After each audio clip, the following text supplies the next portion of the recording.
તો એની બાજુમાં બેઠેલા છોકરાએ એની સાથે એના બે પગ વચ્ચેના પ્રાઇવેટ પાર્ટને સ્પર્શ કર્યો. તો એ બાકીને કંઈ ખબર જ ના પડી કે શું થયું એમ. એ એકદમ બસ ખાલી પછી ઘરે આવી અને બસ એને વાત કરી કે મમ્મી આજે છે ને સ્કૂલમાં આવું થયું.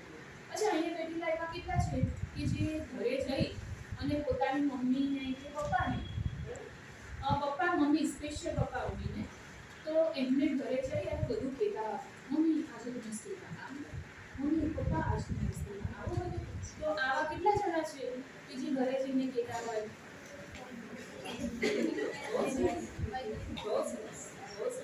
અચ્છા, કોઈ દીકરી એવી પણ હોઈ શકે કે જેના માતા પિતા હયાત ના પણ હોય, બરાબર? તો એને થોડો પ્રોબ્લેમ થઈ શકે. હું સમજુ છું કે જેના માતા પિતા નથી હોય